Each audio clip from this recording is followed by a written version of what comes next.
What if I told you the world's most addictive snack wasn't invented, but discovered by accident in the heart of Disneyland? A mistake that would ignite a billion-dollar flavor revolution. This is a story of secret recipes and Super Bowl stardom. A chip that conquered continents, sparked controversies, and forever altered the very definition of snacking. But behind every satisfying crunch lies a hidden tale of immense risk, constant reinvention, and a marketing gamble that nearly collapsed. What then is the real secret behind Doritos' unstoppable rise? And why is it physically impossible to eat just one? Imagine the scene: the bustling, chaotic kitchens of Disneyland in the early 1960s. Inside the Casa de Fritos restaurant is turning out the Mexican classics for endless lines of park goers. But in the shadows, a humble era is about to change history. Tortillas once destined for the trash are instead sliced into triangles, plunged into sizzling oil until perfectly golden, and dusted with a simple, savory seasoning. They offered to guests, and the reaction was immediate.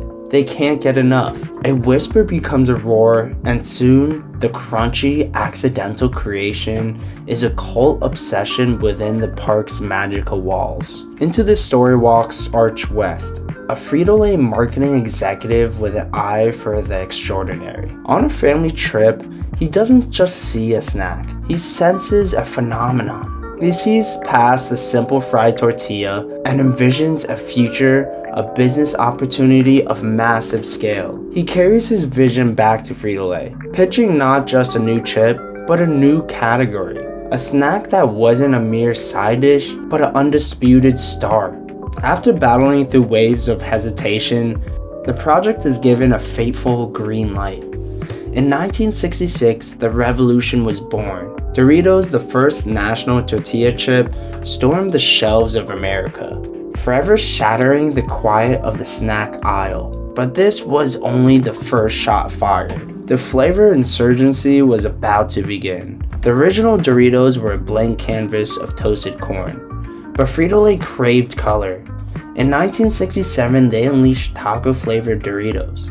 5 years later, the earth-shattering nacho cheese arrived, and with it, a nation became hopelessly hooked. The secret was out, a commitment of bold, unapologetic flavors that waged a war on blandness of every other chip in the market. Doritos didn't just follow trends, they became the trendsetter. In 1986, Cool Ranch landed like a revelation, a tangy, herby twist that instantly cemented itself as a legend. Through the decades, Doritos danced with wild, audacious, limited edition flavors, spicy sweet chili, the blistering flaming hot, and even a mind-bending collaboration with Mountain Dew. Every new launch was a dare, a question posed to its legions of fans. What will they unleash next? If flavor was their weapon, marketing was their war. From the very beginning, the brand's attitude was bold and its taste. Their ads were a theater of wild, the weird, and the utterly unforgettable. But in 2006, Doritos flipped the entire game on its head. With a Crash the Super Bowl campaign, they tore up the advertising rulebook, firing the big agencies and inviting their own fans to create the commercials. The result? A firestorm of viral hits, an explosion of public engagement, and the dawn of a new era of marketing. In that moment, Doritos transcended being a snack to become a true pop culture phenomenon. The Super Bowl became their playground, their annual coronation. Year after year, their commercials were the ones dissected around a water cooler on a Monday morning. They forged alliances with superstars like Cardi B and Post Malone, and even conquered the fast food world with Taco Bell's Dorito Loco Tacos. A collaboration so powerful, it sold over 1 billion units in just 2 years. But in 1990s, the brand faced a shocking lawsuit claiming their chips were dangerously sharp. Then, the rising tide of health consciousness threatened to sideline them as consumers hunted for less processed, lower calorie options. Doritos responded not by retreating, but by innovating. They engineered new recipes, subtly rounding the edges of the chips, and then, in an act of pure defiance, doubled down with even bolder flavors to keep their fans loyal. Staying relevant became a high-wire act of consistent reinvention. Doritos flirted with healthier options but never betrayed its core identity. It was a masterclass of pushing boundaries without ever losing the faithful. Today, Doritos is not just a snack.